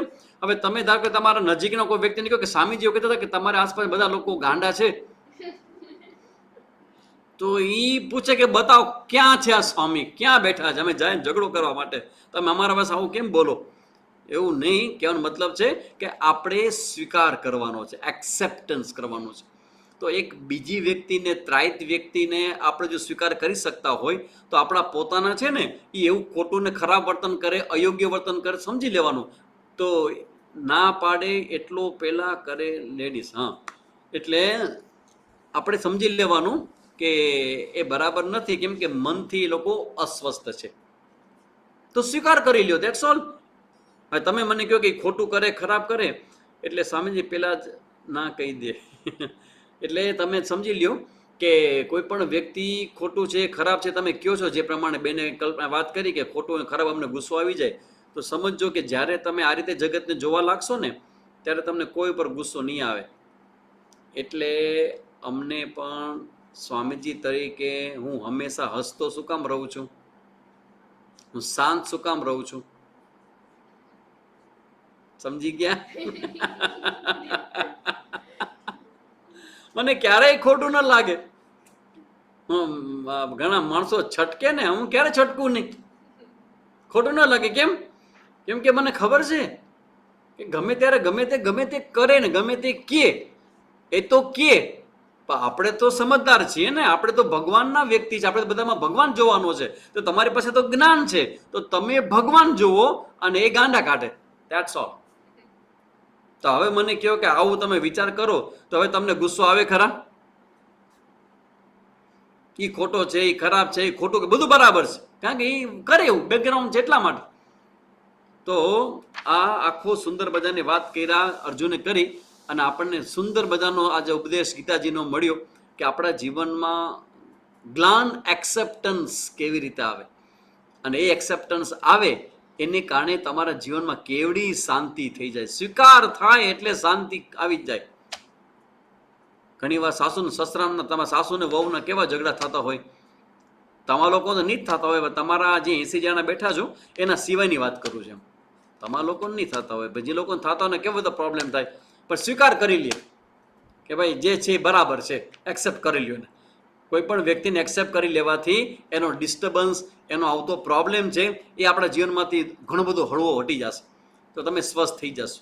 તો આ મુદ્દો અર્જુને કીધો, અને એ પછી આપ આગળ ચાલીએ. અર્જુન પછી બધી જગ્યાએ ભગવાનને પ્રણામ પ્રણામ પ્રણામ કરે છે, અને અર્જુન ભગવાનને કહે છે નમો નમસ્તેસ્તુ સહસ્ત્રકૃત્વ પુનશ્ચ ભૂયોપી નમો નમસ્તે. વારંવાર એકવાર ભગવાનનું મહિમા તમને ખબર પડે ને પછી તમારા જીવનમાં શરણાગતિ આવે કે ઓહો ભગવાન આટલો મહાન છે, આટલો શ્રેષ્ઠ છે. એટલે અર્જુને હાથ જોડ્યા, હે ભગવાન હું તમને નમસ્કાર કરું. અને અર્જુન ત્યાં સુધી બોલ્યો કે ભગવાન આ હું તમને મારો મિત્ર માનીને તમારી સાથે વાત કરતો હતો. સખેતિ મત્વા પ્રસભમ યદુક્તમ હે કૃષ્ણ હે યાદવ હે સખેતિ અજાનતા મહિમાનમ તવેદમ મયા પ્રમાદાત પ્રણયેન વાપી. હે ભગવાન હું તમને મારો મિત્ર કહેતો હતો, હું તમારી સાથે કહેવા હે કૃષ્ણ હે યાદવ હે સખા એમ તે તમને બોલાવતો હતો, ઇત્યાદિ અપમાન કરીને જે મારા દ્વારા કહેવાયેલું હતું. વળી વિનોદ માટે આપણે વિહાર, સૈયા, આસન અને ભોજનમાં એકલા, ગુરુજી હોય ભગવાન હોય એની ભેગા એની સાથે બેસાય નહીં. પણ અર્જુન કે ભગવાન મને ખબર નથી કે તમે વિશ્વરૂપ છો, તમે ભગવાન છો, મને ખબર જ નથી. તો મારાથી આ બધી ભૂલ થઈ ગઈ છે, તમારી પાસે ક્ષમા માગું છું. અને તસ્માત પ્રણમ્ય પ્રણિધાય કાયમ પ્રસાદયે ત્વામહમ ઈશમિડ્યમ પિતૈવ પુત્રસ સખૈવ સખ્યો પ્રિય પ્રિયારાયા રસી દેવ સોઢુમ. હે ભગવાન પિતા જેમ પુત્રને, મિત્ર જેમ મિત્રને, પ્રિય જેમ પ્રિયાને, હે દેવ આપ મારો અપરાધ સહન કરવાને યોગ્ય છો. બધા મોટા હોય નાના અપરાધ સહન કરી લે. ભગવાન તમે મારો અપરાધ સહન કર્યો છે, મારી ભૂલ થઈ, અને હવે તમે મને ચતુર્ભુજ સ્વરૂપે તમે મને દર્શન આપો. અને પછી ભગવાન દર્શન આપે છે. પછી ભગવાન પોતાના સ્વરૂપની ચર્ચા કરે છે, અને સંજય છે એ પછી ભગવાનના એ સરસ મજાનું ચતુર્ભુજ સ્વરૂપ છે એનું વર્ણન કરે છે. અને ભગવાન એના પોતાના સ્વરૂપની ચર્ચા કરી છેલ્લે 54 અને 55 શ્લોકમાં અનન્ય ભક્તિની ભગવાન ચર્ચા કરે છે. અનન્ય ભક્તિ, મેરે તો ગિરધર ગોપાલ દૂસરો ના કોઈ. એ ચર્ચા જે મીરાબાઈની જે ભક્તિ છે અનન્ય ભક્તિ હતી. હે પરંતપ અર્જુન મારું આ પ્રમાણે જ્ઞાન દર્શન થતા મારામાં પ્રવેશ શક્ય બને. જે લોકો અનન્ય ભક્તિથી મારી સાથે જોડાય છે ને એ મારામાં સમાઈ જાય છે. એટલે ભગવાન પોતે આવીને કહે ગીતાજીની અંદર કે મારી ભક્તિ કરે એને હું મળી જઈશ. જે મારા માટે કર્મ કરનાર, મારા પરાયણ હોય, મારો ભક્ત હોય, આસક્તિ રહિત હોય, સર્વભૂતોમાં વેરભાવથી રહિત છે, તે પાંડવ મને પામે છે. એમ કરીને આ 11મો અધ્યાય અહીંયા પૂર્ણ થયો. હવે 12મા અધ્યાયની ચર્ચા થોડી કરી લઈએ આપણે સ્ટાર્ટિંગમાં. 12મા અધ્યાય એકદમ નાનો અધ્યાય છે, પણ ખૂબ ગમે એવો અધ્યાય છે. જેમ 11મા અધ્યાયમાં થોડું ઘણું એના શ્લોકને અંતે થોડું ક્લિષ્ટ હતું, પણ 12મો અધ્યાય ખૂબ સરળ છે, બોલવામાં પણ સરસ મજાનો, અને ખૂબ નાનો 20 જ શ્લોક છે 12મા અધ્યાયમાં. એ અધ્યાયનું નામ છે ભક્તિ યોગ. ભક્તિ યોગનો મતલબ છે યોગ એટલે સાધન. તો ભગવાન સાથે જોડાવાનું સાધન એટલે ભક્તિ યોગ. સંસાર સાથે જોડાવાનું સાધન છે આસક્તિ યોગ, અને ભગવાન સાથે જોડાવાનું સાધન છે ભક્તિ યોગ. તો ભક્તિ યોગ નામનો 12મો અધ્યાય છે. ઈશ્વરના સ્વરૂપની ચર્ચા 7 થી 11મા અધ્યાય સુધીમાં ભગવાને કરી, અને સમગ્ર વૈદિક ટીચિંગ છે એ આ 20 શ્લોકમાં 12મા અધ્યાયમાં આવશે. સમગ્ર વૈદિક ટીચિંગ, આખા વેદની અંદર જે ભગવાન અને ભગવાનની ભક્તિ અને એની બધી ચર્ચાઓ છે ને એ બધી અહીંયા આ 12મા અધ્યાયના 20 શ્લોકમાં છે. જેમ જેમ ભગવાનના સ્વરૂપનું જ્ઞાન વધે, ભગવાનની વાતો સાંભળીએ, ભગવાનના શ્રીમુખથી બોલાયેલી વાતો સાંભળીએ, એટલે ભગવાનમાં આપણી શ્રદ્ધા અને ભક્તિ વધે. જ્ઞાનથી ભગવાનમાં શ્રદ્ધા વધે. શ્રદ્ધા તો એમને પણ ભગવાનમાં જાણતા ન હોય તો પણ છે કે મારો કાળિયો ઠાકોર બેઠો છે, કાંઈ નહીં થાય મને, કૃષ્ણ સદા સહાયતે. ખાલી પિક્ચર જોવો ને તોય તમારા મોઢામાં આવી જશે કૃષ્ણ સદા સહાયતે. પણ તમે કૃષ્ણ વિશે કંઈ જાણતા જ નથી. પણ જો તમે ભગવદ્ ગીતા ભણો, એમાં ભગવાનના શબ્દો ભગવાન પોતે બોલેલા છે, પોતાના ભક્ત વિશે કહેલું છે કે ન મે ભક્તા પ્રણશ્યતે, મારા ભક્તને ક્યારો નાશ પામવા દેતો નથી. ભગવાન પરની શ્રદ્ધા જે છે ને એ તમારા જીવન આખાને બદલી નાખે. આ યાદ રાખજો એક્ઝામ્પલ. કદાચ આ મારો આ પ્રિન્સિપલ ન સમજાય તો ભગવાન પ્રત્યેની શ્રદ્ધા કેવી હોય.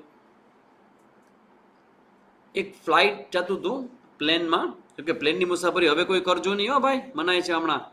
નરેન્દ્ર મોદીજી ના પાડે છે પ્લેનની મુસાફરી ન કરવી, વિદેશોની મુસાફરી ન કરવી અને સોનું ન લેવું. વિદેશી નાણું, કારણ કે તમે સોનું લ્યો એટલે તમારા પૈસા વિદેશોમાં જાય, કારણ કે વિદેશથી સોનું આવે. એટલે નરેન્દ્ર મોદી ઈચ્છે છે કે આવનારા દિવસોમાં આપણી બહુ મોટી કસોટી થવાની છે, આપણા દેશની આખા વિશ્વની કસોટી થવાની છે. તો એ સમયે આપણું નાણું આપણી પાસે જ હોવું જોઈએ. એટલે પ્લેનમાં મુસાફરી ન કરવી. પણ એક વખત પ્લેનમાં ઘણા બધા બેઠા હતા, એ પતિ પત્ની હતા ને, બાજુમાં નાની છોકરી બેઠી હતી 11-12 વર્ષની. અને પ્લેન જ્યારે આકાશમાં ગયું ત્યારે અચાનક જ એમાં એકદમ આમ ઊંધા કાન થવા માંડ્યું, પ્લેન હલવા માંડ્યું, ડોલવા માંડ્યું, અલગ અલગ અવાજો આવવા માંડ્યા, બધા ગભરાઈ ગયા. તો એ પતિ પત્ની પણ ગભરાઈ ગયા કે હવે શું થશે, હવે શું થશે, પ્લેન પડે તો શું થશે, કલ્પના ધૂજી જવાય એવી ઘટના થઈ. ને પછી બધું શાંત થઈ ગયું ને ત્યારે છોકરી સામે એ બેનનું ધ્યાન ગયું. બાજુ છોકરી બેઠી હતી 12 વર્ષની. તો ખબર નહીં કોણ છોકરી છે. અવાજ ધીમો આવે છે. ભાઈ બધાને એવું થાય છે અવાજ ધીમો આવે છે, એવું થાય છે પ્રોબ્લેમ જરા. હા, તો તમે જેને અવાજ ધીમો આવે છે એ લોકો કદાચ તમારો હેન્ડ્સ ફ્રી તમે યુઝ કરશો તો કદાચ અવાજ ધીમો નહીં થાય, બરાબર આવે છે. તો એ છોકરીને ઓલા બેને પૂછ્યું કે વેલી તને બીક ના લાગી, તું તો આવડી નનકડી છો, આખું પ્લેન ડરી ગયું. એટલે છોકરી પગ હલાવતા હલાવતા બોલી કે હું શું કામ ડરું. તો કે કેમ ના ડરી. તો કે બેન તમને ખબર છે આ જે ફ્લાઇટ ચલાવે છે ને એ મારા પપ્પા છે, ને મને બરાબર વિશ્વાસ છે કે મારા પપ્પા મને મારું કાંઈ થવા દેશે નહીં, મને સાચવી લેશે. આને કહેવાય વિશ્વાસ, આને કહેવાય શ્રદ્ધા. ભગવાન બેઠો છે, વાહ યાર યુ વરી, તમે શું કામ ચિંતા કરો છો. અરે તમારો જન્મ થતા પહેલા ભગવાને ગર્ભમાં પણ તમારું રક્ષણ કર્યું છે. જેમ અત્યારે તમારા ગર્ભમાં જે પણ તમારું શિશુ છે, બાળક છે, તો એનું રક્ષણ તમે કેવું કરો છો અત્યારે, કારણ કે ભગવાન જ કરે છે, તમારા રૂપે ભગવાન જ કરે છે. તો બધું જ ભગવાન રક્ષા કરતો હોય તો મારે ચિંતા કરવાની શું જરૂર છે. તો હવે એવી રીતે ભગવાન પ્રત્યે જે આપણું જે શ્રદ્ધા જે છે એ શ્રદ્ધા જ્ઞાનથી વધે. એટલે આપણે આ 12મો અધ્યાય જે ભણવા જઈ રહ્યા છીએ એમાં અમારા સ્વામીજી કહે કે સાચો પ્રેમ ત્યારે જ ઉત્પન્ન થાય જ્યારે પ્રેમાસ્પદના મહાત્મ્યનું જ્ઞાન થાય.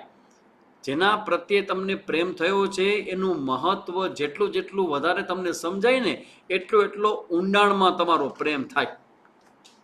તો જેમ જેમ ભગવાનનું અસ્તિત્વ અને ભગવાનનું સ્વરૂપ જેમ જેમ તમને સમજાશે ને એમ ભગવાન પ્રત્યેનો પ્રેમ તમારો વધતો જશે. એટલે આ 12મો અધ્યાય છે એમાં ભગવાનની વિભૂતિનું જ્ઞાન આપવામાં આવ્યું છે, ભગવાનની સુંદરતા કેવી છે, એની કૃપા કેવી છે, એની કરુણા કેવી છે, એ બધું જ અહીંયા 12મા અધ્યાયમાં કહેવામાં આવ્યું છે. ઈશ્વરને જાણવાની તીવ્ર ઈચ્છા તમારી અંદર જન્મે એટલા માટે આ બધું જ જ્ઞાન અહીં આપવામાં આવ્યું છે. અને એ ઈચ્છા જન્મે ને પછી ભગવાનને તમે જાણો અને જાણ્યા પછી ભગવાનના જ્ઞાનને કારણે તમારી શ્રદ્ધા છે એ ખૂબ પરિપક્વ થાય. શ્રદ્ધાવાન લભતે જ્ઞાનમ તત્પર સંયતેન્દ્રિય.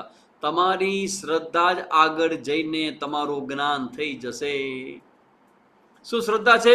ભગવાન છે, ભગવાન બેઠો છે, એ તમારી શ્રદ્ધા છે. પણ જ્યારે જ્ઞાન થશે ને ત્યારે તમને દેખાશે કે ભગવાન કેવી રીતે બેઠો છે, એ તમને કેવી તમારું રક્ષણ કરે છે, એ તમારા જીવનને કેવી રીતે ચલાવે છે. તમારે કેટલી બધી તમારું આડું અવળું પરાક્રમો કરો તો પણ ભગવાન તમને કેવા સાચવે છે, કારણ કે આપણે બધા ભગવાનના લાડલા છીએ. બધા આ ભાવ આપણી અંદર જાગે એટલા માટે આ 12મો અધ્યાય છે એ અહીંયા આપણે જોવાનું છે. એનો સારાંશ જરા જોઈ લઈએ આપણે કે ભક્તિ યોગ છે એમાં સૌથી પહેલા 2 શ્લોકની અંદર અર્જુનનો પહેલો શ્લોકમાં અર્જુનનો પ્રશ્ન છે અને બીજા ત્રીજા ચોથા શ્લોકમાં ભગવાનનો જવાબ છે.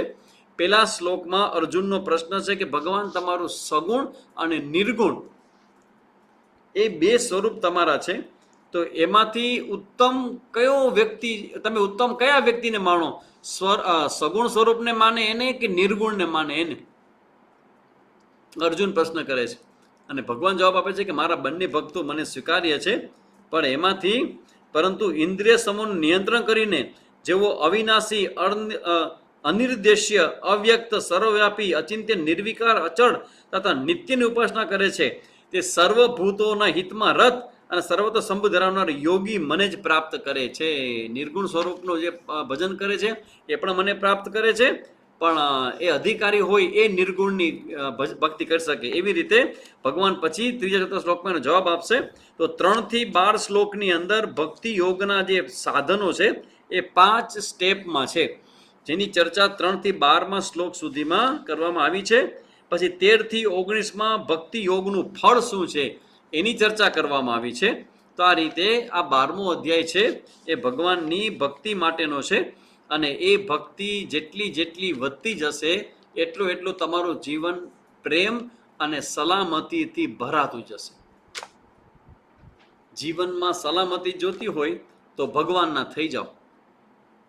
અબ સौंप दिया इस जीवन का सब भार तुम्हारे हाथों में, हे जीत तुम्हारे हाथों में और हार तुम्हारे हाथों में, मैं हूँ संसार के हाथों में और संसार तुम्हारे हाथों में. આ ભગવાનની શરણાગતિ છે અને ભગવાન પાસે એવું માગું કે ભગવાન તારે શરણે થાવું કિંચિત એવો દી દેખાડ. તો આ બધા ભક્તિની અંદર બધા આવા ભજનો છે, એ ભજનોમાં ભગવાનની ભક્તિની ચર્ચા કરવામાં આવી છે. તો આપણે 12મા અધ્યાયની શરૂઆત આજે નહીં કરીએ, કારણ કે શરૂઆત કરશું તો પછી અડધું અટકવું પડશે. એટલે આ એનો એસન્સ તમને મેં કીધો છે, પછી એના શ્લોક વાઇઝ એસન્સ, અને જો કે શ્લોક વાઇઝ બહુ ડિટેલમાં કંઈ છે નહીં, સીધા આપણે 12મા અધ્યાયની ચર્ચા આપણે હરિ મેં જશો તેસો તેરો. હા, વાહ વાહ, હરિ મેં જેસો તેસો તેરો, હું જેવો છું એવું હે ભગવાન હું તારો છું. કાલો ઘેલો ગાંડો ડાય તોય તારો માં. ઓમ શ્રી માં જય માં જય માં જય માં જય જય અંબે માં.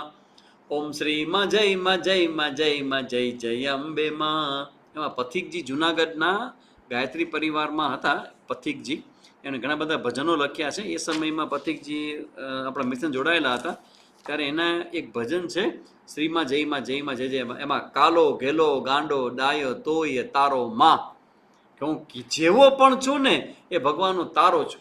કે બાળક ગમે તેવું હોય ને તો માં કદી પણ બાળકનો ત્યાગ કરે નહીં. તો ભગવાન તો તમેવ માતા ચ પિતા તમેવ, ભગવાન આપણા માતા ને પિતા છે. તો પછી આપણે જીવનમાં શું ફરિયાદ કરવી, શું ચિંતા કરવી, બધું એનું છે ને. એને આપણને મોકલે જગતમાં, એને જગત બનાવ્યું છે તો બધી વ્યવસ્થા કરશે. જે કરશે એ બધું સારું કરશે. તમારા હૃદયમાં મહાવાક્ય લખી રાખજો, જે પણ થશે એ બધું સારું જ થશે. પુત્ર કુપુત્રો થાય પણ માતા કુમાતા ન થાય. વાહ, પુત્ર. હા, આ શંકરાચાર્યનું કોઈ સ્તોત્ર છે, એનું જ આ વાક્ય છે કે પુત્ર કપૂત થાય પણ માતા કુમાતા ક્યારેય પણ ન થાય. છોરું કછોરું થાય પણ માવતર કમાવતર ન થાય. તો એ ભગવાન છે, એ આપણું બધું જ છે. એટલે ભગવાન પ્રત્યે શ્રદ્ધા રાખો, ભગવાન પાસે વિશ્વાસ રાખો, ભગવાનનું નામ સ્મરણ કરો અને રોજ ભગવાનનું ધ્યાન કરો, કીર્તન કરો. અને અધિક મહિનો આવે છે, અધિક મહિનાને જેટલી પણ તમારાથી ભક્તિ થશે એટલે ભક્તિ કરો, તો તમને ભગવાન પોતાના સ્વરૂપનો અનુભવ બહુ દ્રઢતાપૂર્વક કરાવશે. ચાદર ઓઢ શંકા મત કર્યો. એકવાર ભગવાનને સમર્પણ થાય ને એ પછી માથું નહીં ઉપાડવાનું. જે થયું થયું, હું તારો, બસ હું તારો ને તું મારો. ભગવાન પ્રત્યેનો આવો જે ભાવ છે એ ભાવથી ભગવાન તમને વધુ ને વધુ એના તરફ ખેંચશે. એટલે આપણે આવતીકાલે નેક્સ્ટ ક્લાસમાં શુક્રવાર, કારણ કે હવે તો આખો મહિનો હું અહીંયા જોઈશ, કારણ કે અધિક મહિનો છે, લગભગ ક્યાંય જવાનું નહીં જોઈએ મારે. એટલે શુક્રવારે ફરી પાછા આપણે 12મો અધ્યાય ભક્તિ યોગ છે એનું આપણે પાન કરશું. શાંતિ પાઠ કરું, પછી તમારા પ્રશ્નો જે કંઈ હોય એ તમે બધા લખજો આમાં, અને એ વાંચીને હું તમારી સાથે વાત કરીશ. ઓમ પૂર્ણમદ પૂર્ણમિદમ પૂર્ણાત પૂર્ણમુદચ્યતે પૂર્ણસ્ય પૂર્ણમાદાય પૂર્ણમેવાવશિષ્યતે. ઓમ શાંતિ શાંતિ શાંતિ. હરિ ઓમ શ્રી ગુરુભ્યો નમઃ. હરિ ઓમ.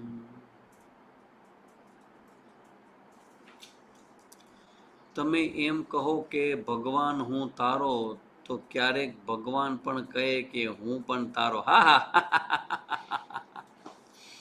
તો એમાં એવું છે કે ભગવાન, તમે એમ કહો ને કે ભગવાન હું તારો, તો ભગવાન હસે છે કે ખરેખર એવેલા તમે તો મારા જ છો. આખું જગત ભગવાને બનાવ્યું છે, આખું જગત ભગવાનનું જ થયું. એટલે ભગવાન તમને કાનમાં આવીને કહી જાય ને, એ મોટી ઘટના હશે પછી. એ જોરદાર હશે. સ્વામીજી બહુ સપના આવે તો શું કરવું? હા, સપના ઘણી વખત આપણું ભોજન ઇત્યાદિ હોય ને એનો પ્રભાવ હોય. ઘણી વખત આસપાસનું વાતાવરણ એવું હોય, બહુ સપના આવતા હોય, તો એનો બેસ્ટ ઉપાય છે કે રોજ રાતના વિષ્ણુ સહસ્ત્રનો પાઠ કરીને શું. રાતના વિષ્ણુ સહસ્ત્રનો પાઠ, 1000 નામ ભગવાનના છે, એટલે ભગવાનનું નામ લઈને સૂસો એટલે તમારા સપના જે બહુ આવે છે ને એ બધા બંધ થઈ જશે. બેસ્ટ ઉપાય છે વિષ્ણુ સહસ્ત્રનો પાઠ કરવો.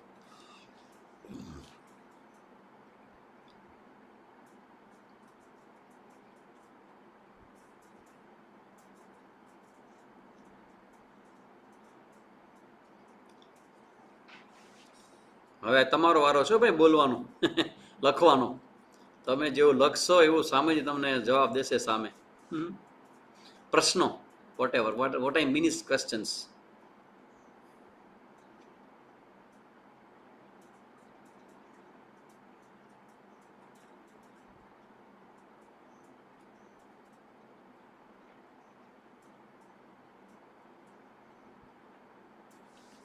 સરસ, આજે ઘણી બધી સારી વાતો થઈ, અને મને એવું લાગે છે કે જીવનના બહુ જ મોટા સિદ્ધાંતોની બધી ચર્ચાઓ થઈ છે. તો આ પ્રવચનને તમે યુટ્યુબ ઉપર ફરીથી વારંવાર સાંભળજો, એકવાર બે વાર, ત્યારે સ્વામીજીએ જે બહુ મુદ્દાની વાત કરી છે એ બધી સમજાશે. અધિક માસમાં શું કરી શકાય ભક્તિમાં? આજે મેં કીધું એ પ્રમાણે અધિક માસમાં ભગવાન જેટલું નામ લેવાય, ગાયત્રી મંત્રનો જપ થાય, પછી શ્રીરામ જયરામ જય જયરામ જે આપણા જિજ્ઞેશ તિલાવટ છે, હવે એની એપ પણ આપણા હાથમાં આવી ગઈ છે. બધા એપ ડાઉનલોડ કરી લેજો તમારા પોતાના મોબાઈલમાં. તો એમાં 800 જેટલા 800 જેટલા કીર્તન છે. તો સુંદરકાંડ છે. આજે છે ને, આજે શનિ અમાવસ્યા છે આજે. તો આજના દિવસે 11 વખત હનુમાન ચાલીસાનો પાઠ કરી શકાય, સુંદરકાંડનો પાઠ કરી શકાય.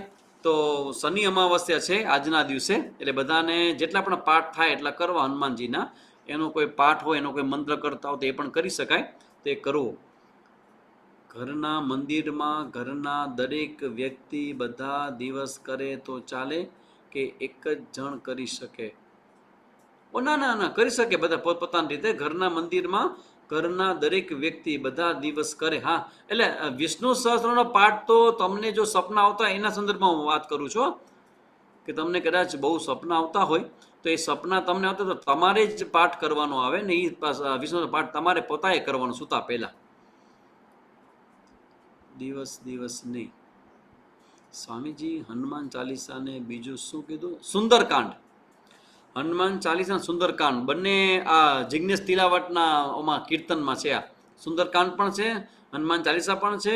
તો આજે તમે બધા 11 વખત તમે જેને પાઠ કરજો. આજે બહુ સુંદર મજાનો દિવસ છે. અમાવસ તો આવતું હોય, પણ એમાં જો શનિ આવે તો શનિ અમાવસ્યા કહેવાય. તો આજે શનિ ખૂબ જ સુંદર મજાના પ્રભાવમાં હોય, અને શનિ જે દેવ છે, ગ્રહ છે, એના દેવતા હનુમાનજી છે. એટલે શનિનો મંત્ર તો બધા ભૂદેવો કરતા હોય, પણ આપણે હનુમાનજી મહારાજની ભક્તિ કરવી. તો શનિ ગ્રહ છે એ આપણને ક્યાંય આડા નહીં આવે. That's all.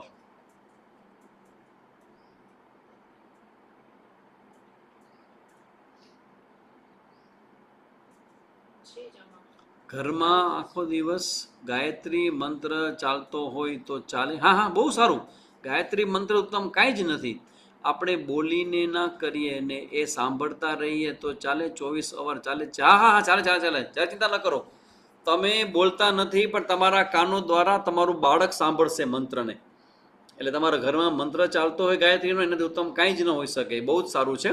તો તમારું મન પણ ઓટોમેટિક પોતાની મેળે ગાયત્રી મંત્રનો જપ કરવા લાગશે. બહુ જ સરસ મજાનું છે, કરો. વન્ડરફુલ. Please do it.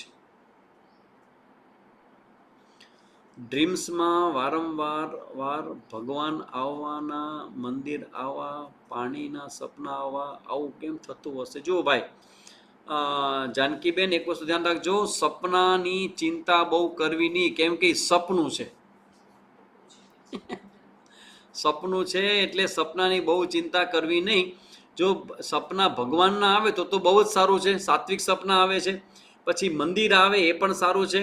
પાણીના સપના આવે તો રોજ રાતના પાણી પીને સૂવું, અથવા તો તમારા સુવાના, તમારા મસ્તકની આજુબાજુમાં ક્યાંક પાણીનો કરસ્યો કે પાણીની બોટલ રાખવી.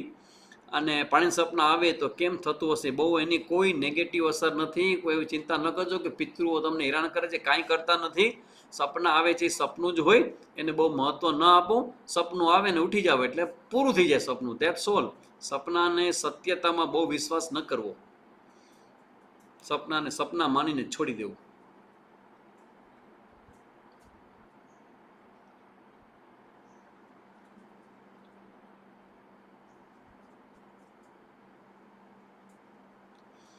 સરસ, તો આપણે અહીંયા સુધી રાખીએ. આજે શનિમાં અમાવસ્યાના દિવસે આપણે શનિ ભગવાનને પ્રાર્થના કરીએ કે અમારા જીવનમાં ભલે તું કડક શિક્ષક બનીને અમારા કર્મનું ફળ આપતો હો, પણ હારે હારે તારી અમી દ્રષ્ટિ પણ અમને આપજે, અને તારા ખરાબ પરિણામોથી અમે બચી રહીએ, તો એવું અમારા જીવનમાં બને. અને હનુમાનજી મહારાજની કૃપા તમારા બધા ઉપર થાય, એ જ આપણે પ્રાર્થના કરીએ. અમુક વાર એવા ડ્રીમ્સ આવે કે બીક લાગે ને ઉઠી જાય, કોઈ મને મારવા આવે છે એવું આવે. ધ્યાન રાખજો, તમને એવું સપનું આવે પણ સારામાં સારું એ છે કે સપનું છે, બરાબર ને? તો મેં તમને કીધું એ પ્રમાણે કે રોજ રાતના તમે વિષ્ણુ સહસ્ત્રનો પાઠ કે ભગવાનનો કોઈ મંત્રનો જપ કરતાં કરતાં તમે સૂશો ને, તો સપનામાં જે પણ કંઈ આવશે એમાં તમારું ભગવાન રક્ષણ કરશે. અને બીક લાગે તો ફરી પછી સમજો કે આ તો સપનું હતું, શું ચિંતા કરવી આપણે? એટલે ચિંતા ન કરજો, બધું બરાબર થઈ જશે. સ્વામીજી, જિજ્ઞેશ તિલાવટની એપ્લિકેશન ક્યાં છે? હા, એ એપ છે, રામધૂન એનું નામ છે, જિજ્ઞેશ તિલાવટ રામધૂન. આપણે તમે એપ સ્ટોરમાં જશો ને, એન્ડ્રોઈડ હોય તો એન્ડ્રોઈડ અને એપલ હોય તો એપલ, એની જે એપ સ્ટોર હોય ને એમાંથી તમને મળી જશે. રામધૂન નામ લખેલું છે, અને એ તમે કરશો એટલે 800 કીર્તન છે એની અંદર, અલગ અલગ પ્રકારના, બધા તમારા ફોનમાં આવી જશે. એક જે તમે સાંભળવું હશે એ તમે સાંભળી શકશો.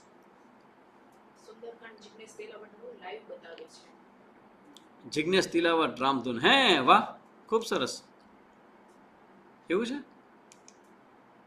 આવે છે એમ અત્યારે? હા, અત્યારે આજે છે ને શનિ અમાસે, અત્યારે જિજ્ઞેશ તિલાવટનો સુંદરકાંડ લાઈવ આવે છે. તો જેને પણ સાંભળવું હોય સુંદરકાંડ, આ તો સુંદર મજાનો દિવસ છે, શનિવાર પણ છે, અમાસ છે, તો એમનું તમે અત્યારે યુટ્યુબ ચાલુ કરશો તો તમને તરત અત્યારે સુંદરકાંડ સાંભળવા મળશે. પ્રહાર સમજાવો ને, એમાં પ્રહાર પ્રમાણે આવે છે.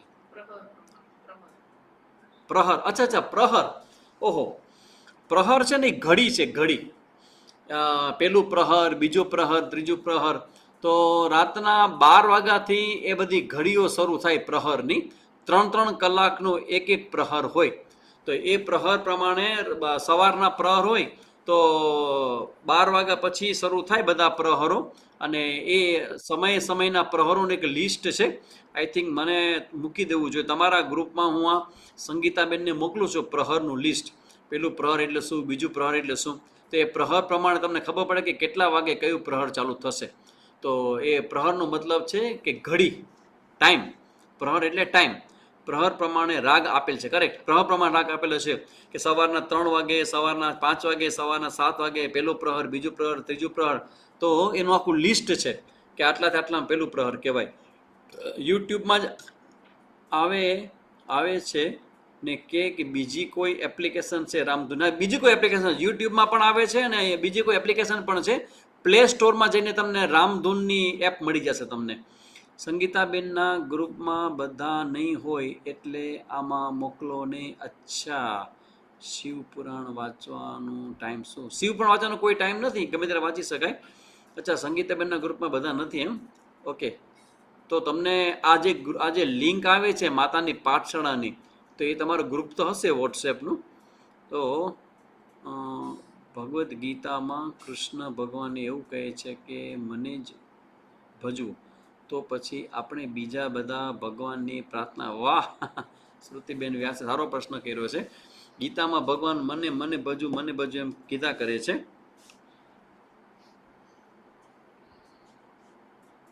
સરસ. જો અત્યારે આ તમારા પ્રશ્ન જવાબ આપતા પહેલા એક લિસ્ટ આવી ગયું છે મારી પાસે કે પ્રથમ પ્રહર એટલે દિવસ કે રાત્રિનો પહેલા 4 ભાગનો એક ભાગ. જરા સમજી લેજો કે પ્રહર કોને કહેવાય. પરંપરાગત ભારતીય સમયગણના મુજબ દિવસનો પ્રથમ પ્રહર સામાન્ય રીતે સૂર્યોદયથી શરૂ થાય. હા, જોકે રાતના ન થાય, રાતના જુદી વસ્તુ છે, એ તંત્રમાં આવે. અને આપણે વૈદિક રીતે સૂર્યોદયથી પ્રહર શરૂ થાય. રાત્રિનો પ્રથમ પ્રહર સૂર્યાસ્તથી શરૂ થાય. સૂર્યાસ્ત એટલે 6:30 કે 7 વાગે રોજનો ટાઈમ હોય, તો ત્યાં એ પહેલો પ્રહર રાત્રિનો શરૂ થાય. અમદાવાદમાં આજકાલ સૂર્યોદય લગભગ સવારે 6 વાગ્યા આસપાસ અને સૂર્યાસ્ત સાંજના 7 વાગ્યા આસપાસ થાય. એટલે દિવસનો પ્રથમ પ્રહર સવારે 6 થી 9 વાગ્યાનો ગણવો અને રાત્રિનો પ્રથમ પ્રહર સાંજે 7 થી 10 વાગ્યા સુધીનો ગણવો. બરાબર ને? આ રીતે રાત્રિનો પ્રહર એટલે સાંજના 7 વાગ્યાથી શરૂ થાય અને દિવસનો પહેલો પ્રહર સવારના 6 વાગે શરૂ થાય. એ પ્રમાણે ગણવું. જોકે હજી આમાં બ્રહ્મ મુહૂર્ત છે એટલે 4, 4:30 વાગ્યાનો પણ મુહૂર્ત હોય, એની સ્પષ્ટતાની અંદર નથી. એ આપણે જરા જોઈને હું બધાને મૂકીશ. બધા અલગ અલગ ગ્રુપ છે. ઓકે, બધા અલગ અલગ ગ્રુપમાં છે. જો ભગવાન ભગવદ્ ગીતામાં એમ કે મારું ભજન કરો, મારું પૂજન કરો, અને ભગવાન એમ કે બધા જ દેવી દેવતાના રૂપમાં હું જ છું. તો તમે જે દેવી દેવતાને ભજો છો ને, કૃષ્ણને જ ભજો છો. અરે તમે રામને ભજો, તમે હનુમાનજીને ભજો, તમે માતાજીને ભજો, જેને પણ ભજો છો એ બધા કૃષ્ણ ભગવાનના જ રૂપ છે. એટલે ભગવાન કહે છે કે મને ભજો એટલે મને ઓળખીને ભજો. તમારા ભગવાન જે પણ કોઈ હોય એ તમારા ભગવાન અને ભગવાન કૃષ્ણ વચ્ચે કોઈ ભેદ નથી. એટલે ભગવાન ગીતાજીમાં કે મને ભજો એટલે ભગવાનના સાચા સ્વરૂપને ભજો, એમ ભગવાન અહીંયા કહેવા માંગે છે. એટલે હવે એપ્લિકેશન રામધૂનની જે લિંક છે, જયશ્રીબેન, હા, જે લોકો અમારા ગ્રુપમાં જે આવેલા છે, જયશ્રીબેનને નંબર આપેલો છે વોટ્સએપમાં, તો એમાં બધાને મળી ગયા છે. અમે અમારા ગ્રુપમાં અમે લિંક શેર કરી છે. તો અહીંની શેર કરવા માટે કંઈક પ્લાન કરશું, અથવા સંગીતાબેન અહીંયા વોટ્સએપ આપણા ઝૂમ મિટિંગમાં પણ શેર કરી શકે, તો જરા જોજો સંગીતાબેન. તો અહીંયા સુધી આપણે રાખીએ છીએ. બાકીનું હા, સંગીતાબેન, હવે તમે પૂરું કરી શકો છો.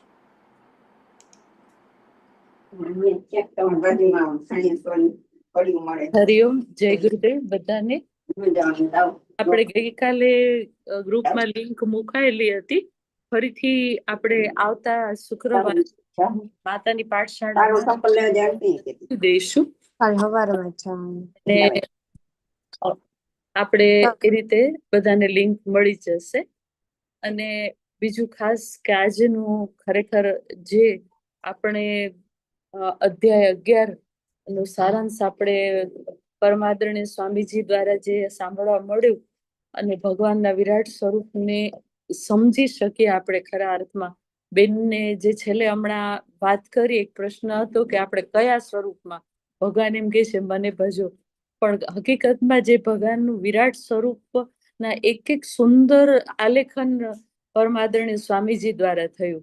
બરાબર છે? તો એને સાચા અર્થમાં આપણે સમજીએ અને આપણી નિષ્ઠા, આપણી શ્રદ્ધાને, કારણ કે એના પછીના અધ્યાયમાં વાત પરમાદરણીય સ્વામીજી દ્વારા કહેવામાં આવશે કે શ્રદ્ધા ભક્તિ શું છે. તો આપણી નિષ્ઠા એક પ્રત્યે જ આપણે સ્થિર કરી અને જો આપણું લક્ષ્ય છે આપણે એના ઉપર રાખીએ તો ચોક્કસ આપણે ભગવાનની કમસે કમ નજીક જઈ શકીએ એટલી પાત્રતા કેળવી શકાય છે. હું વિનંતી કરીશ દરેક બહેનોને કે આપણે ધ્યાનથી જે પણ પરમાદરણીય સ્વામીજી દ્વારા કહેવામાં આવી રહ્યું છે એને સમજીએ અને નોટ કરતા રહીએ. ખૂબ સરસ પ્રશ્ન આપ સૌ કરી રહ્યા છો અને આપનું બાળક, મને વિશ્વાસ છે કે જેમ હમણાં સ્વામીજીએ વાત કરી ને કે જેમ જ્યારે એ તમને પ્રશ્ન કરશે ત્યારે તમને એવું લાગશે કે આ તો સ્વામીજી જે વાત કહેતા હતા એવા પ્રશ્નો બાળક કરી રહ્યું છે. અને હકીકતમાં એક સુયોગ જ છે કે જેના પરિણામ સ્વરૂપે આપણે આટલું સુંદર માતાની પાઠશાળાનું આયોજન કરી શક્યા અને શ્રીમદ ભગવદ્ ગીતા વિશે આપણે વિશેષ જાણકારી આજે એકદમ સરળ ભાષામાં, આટલી સરળ ભાષામાં અને આટલું સરસ રીતે સમજાવો બહુ ખરેખર કોઈક જ વ્યક્તિ પાસે હોય છે અને એમાંનું શ્રેષ્ઠ વ્યક્તિત્વ એટલે પરમ આદરણીય સ્વામી પ્રદીપ્તાનંદજી છે. તો આપણે એમની પાસેથી પ્રાપ્ત કરતા રહીએ એવા ભાવ સાથે સોમવારે એક્ટિવિટીમાં આપણે 4 વાગે ફરીથી મળીએ છીએ. આપણે અત્યારે બધાને જય ગુરુદેવ, વિદાય લઈએ. શાંતિ પાઠ. ઓમ દ્યોઃ શાંતિ અંતરિક્ષગં શાંતિ પૃથ્વી શાંતિરાપઃ શાંતિરોષધયઃ શાંતિઃ વનસ્પતયઃ શાંતિર્વિશ્વે દેવાઃ શાંતિર્બ્રહ્મ શાંતિઃ સર્વગં શાંતિઃ શાંતિરેવ શાંતિ સામા શાંતિરેતિ. ઓમ શાંતિ શાંતિ શાંતિ સર્વારિષ્ટ ભવતુ. બધાને જય ગુરુદેવ. જય